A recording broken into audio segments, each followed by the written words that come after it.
Mike Doretto with Team Sasha, and I'm a dating and relationship coach.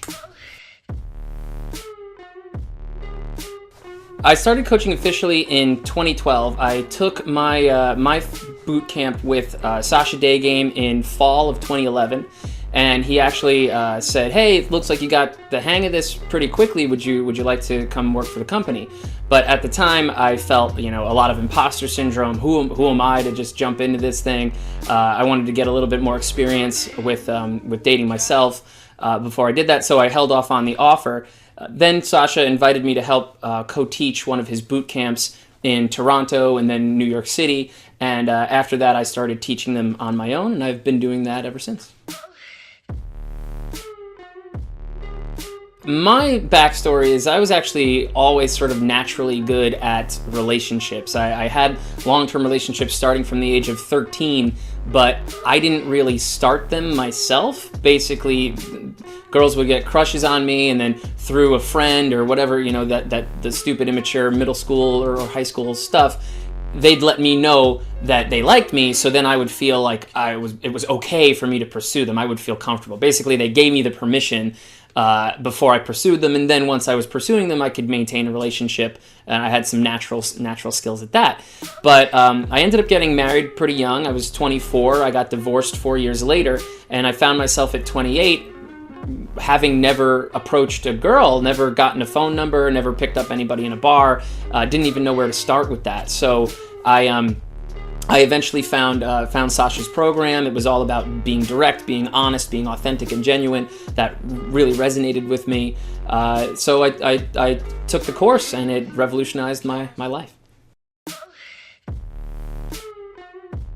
Well, dating and relationships have been such an important aspect of my life. I mean, even from it, I think I was just sort of born with this inclination towards interpersonal relationships, towards romantic relationships. I was kind of always fascinated by the opposite sex from even younger than the age of 10. And for me, it's always been something that the quality of the relationships in my life has been a consistent measure of the quality of my life in general. So the more friends I had, the more close friends, best friends, if I had a strong relationship with a girlfriend, all of those things enriched my life, made me feel like I mattered, like I had a place, like I had a posse, a group. And after I took my boot camp and learned more about dating and interpersonal communication, the quality of my relationships skyrocketed so high that it turned me into more of a humanitarian. Like, just my primary romantic relationship is so strong that it makes me feel so safe and comfortable at home that I go, okay, well, I'm feeling pretty satisfied. Who else can I help? How can I make the world a better place? Now that I don't have to worry about finding people, I don't live in the scarcity mentality for affection or love or anything like that. I go, okay, I got my needs met. Who else can I help? And so to me, dating and relationships are a huge lever, a huge lead domino towards unlocking the higher levels, the even more enriching levels of your life. Well, that's a good question, because a lot of people talk to me about mentors, idols, different people to follow, and I always say follow the people whose lives you respect for the thing that you're interested in them for. So if you're looking for advice from a dating coach, you should look at that person and say, okay, I think he's a good, respectable, moral, ethical guy. I want to emulate, the things about him, and he seems pretty happy, fulfilled, and satisfied in his life, right? Fulfillment and satisfaction are really sort of the keys. So for me, like, one of the guys that comes to my mind thinking about that is Joe Rogan. Comedian and announcer for the UFC, also big podcaster. When you hear him talk on his podcast, it's very obvious that he's got his shit together. When he does have problems come into his life, he knows how to handle them, or at least he has a healthy mentality for how to work with them or around them.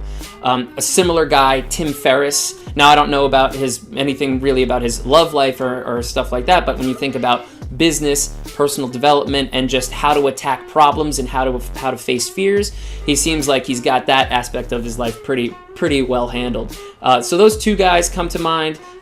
Kevin Smith, you can't fault that guy. He's an undeniable optimist. And he's always about trying and failing, even trying, failing, trying again, because, you know, failure is subjective, and what other people say are your failures might be the minor success that launches you into the later success. And another thing about Kevin Smith, someone that's, you know, so commonly panned by critics and everything like that, he makes a point to say, you got to celebrate yourself, because if you don't, no one else will. You got to take up space in this world, right? So those are just three of the guys off the top of my head that I look to.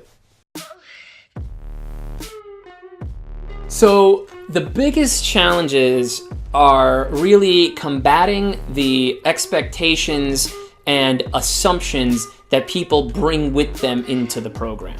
So it's not really like, you know, the teaching of the program, it's getting people to unlearn the bad information or the bad habits that they brought with them into the scenario.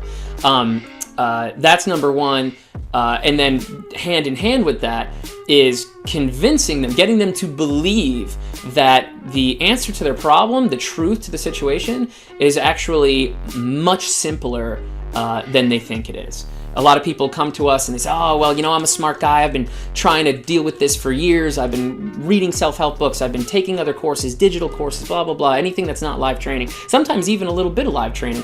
And they say nothing's worked, so it must just be one more piece of information, one nugget of truth, one something that'll fix it. And usually that's not the case. Usually it's just you know, putting the legwork in, putting the time in, putting the reps, something in the physical domain, and that proves a much simpler truth of life. Like with all this meeting and approaching people, you've got one person that's going to tell you it's 10 different steps. I'm going to tell you it's 2 steps, right? So getting people to go along with that and really believe that life can be a lot simpler than society and the world and even their previous experiences has led them believe.